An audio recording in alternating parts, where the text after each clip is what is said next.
Welcome to Review the Light. Today we're going to be taking a look at the new Fenix PD22 Ultimate Edition, or PD22UE. But really quick, if you haven't yet, go ahead and click this link right up here to subscribe to my YouTube channel, and this link right up here to follow me on Facebook. That'll make sure you keep up to date with the latest videos and whatever other neat stuff I post. And if after watching this video you want to see the rest of the nitty-gritty details about the PD22UE, go ahead and click the link in the description below. It'll take you to the full review where I've got things like runtime graphs, output charts, all that sort of fun stuff. The Fenix PD22 Ultimate Edition is an upgrade to the previous PD22. The main features of the upgrade are that it can now take a 16340 lithium-ion battery, which is rechargeable, and instead of just a primary CR123A battery, which is not rechargeable. And it has also been upgraded to use the new XPL emitter, and we'll talk more on that in a second. So on the box it's got the specifications there, so if there's anything you want to know quickly, just go ahead and pause the video and you can take a look at that.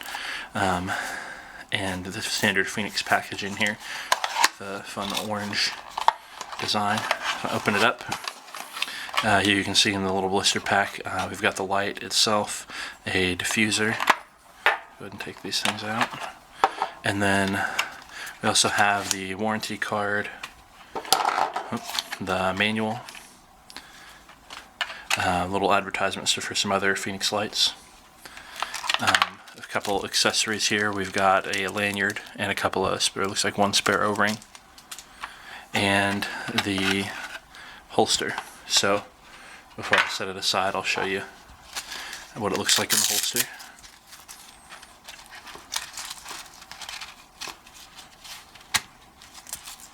So there you go. It's even pretty compact even in the holster there.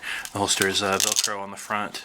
Got the little Fenix logo tab on the back. You've got a little loop here if you want to like clip it to something, or else the larger loop to pass it through a belt or some other sort of strap. So that's the holster. So the light itself, as I mentioned, one of the main upgrades in it is that it uses the new Cree XPL emitter. So if you're familiar with Cree emitters or LED high output emitters in general, the XPL is a pretty new emitter by Cree. It's kind of like a cross between their previous XPG emitter, which was smaller but had less output, and the XML2 emitter or XML emitter, which was larger and had more output. So what they've sort of done here is, if you would care to look it up, you can see comparisons of them. But basically it's got the same size of emitting surface as the XML emitter, packed into a smaller board so that it can fit into smaller areas. So this light should have similar throw to, say, an XML emitter, maybe a little bit more focused than that, but we'll see. I'm excited to see how it performs because it's my first XPL light, so we'll see how it goes. You can see it's set back in there in smooth reflector behind the glass lens there. The bezel has a few small crenellations, so if you have it on and you set it down, you can still tell whether or not the light is on, because the light will shine out through those. We've got the serial number there on the head. The switch, it's got a side switch and a tail switch here. So the side switch is for controlling the modes, and you've got kind of a little like loop button there to say, and I guess to signify going through the modes. So if you look at it from the side, it protrudes just a little bit, but not too much. We have a few heat dissipation fins here.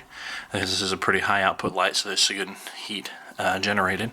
The body has some standard diamond shaped knurling, Fenix logo in the model there, and blank on the other side.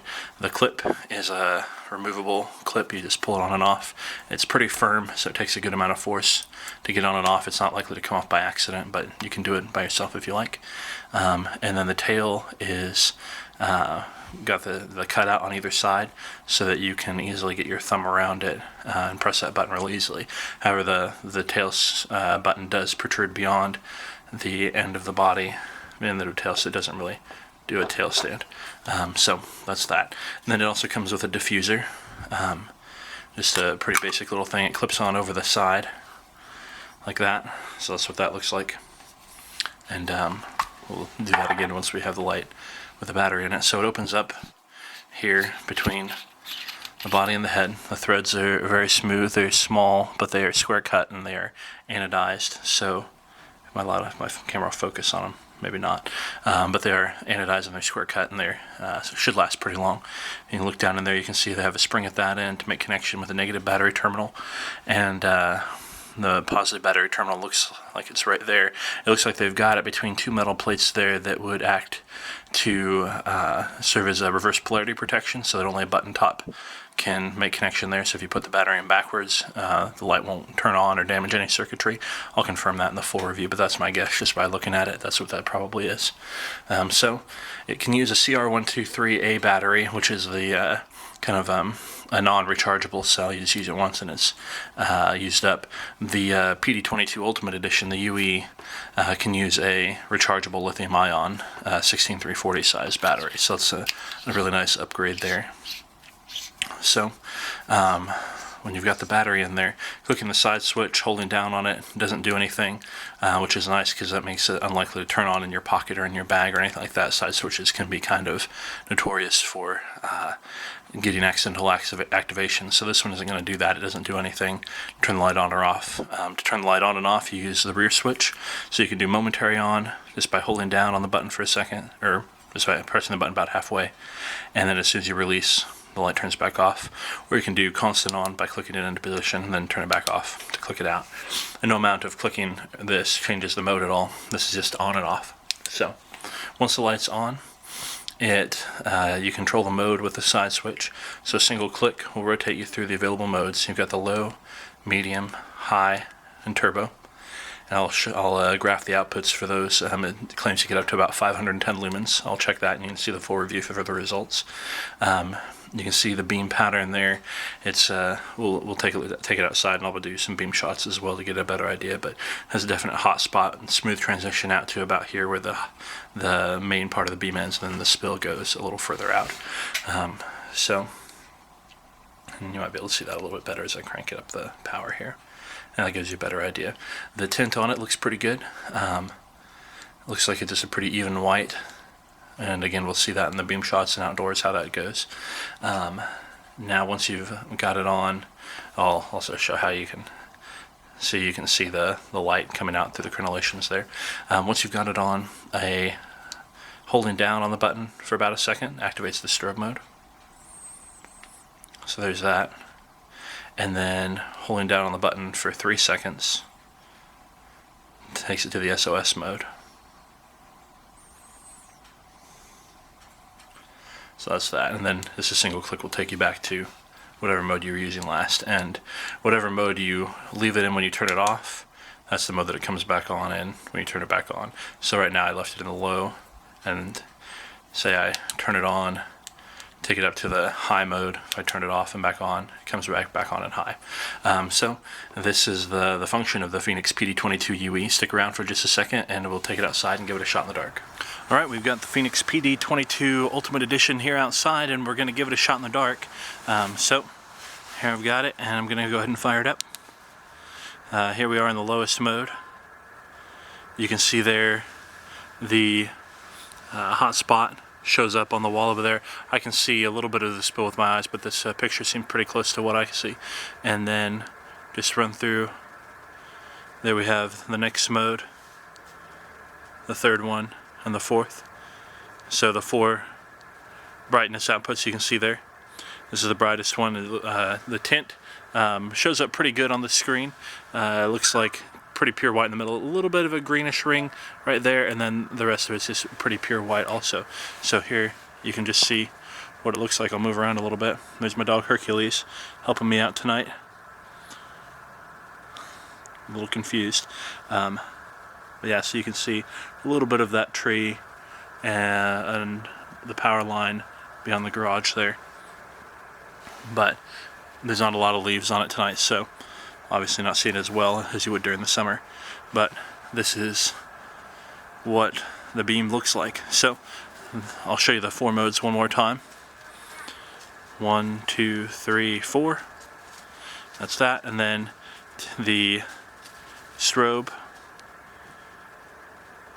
Here's the variable speed strobe. It's going to be a little hard to see on my camera with its screen, with its recording refresh rate, but you get the idea that the speed of the strobe is changing. It's very fast and then a little bit slower back and forth. Then if I hold down on the mode button again, we go into the SOS mode.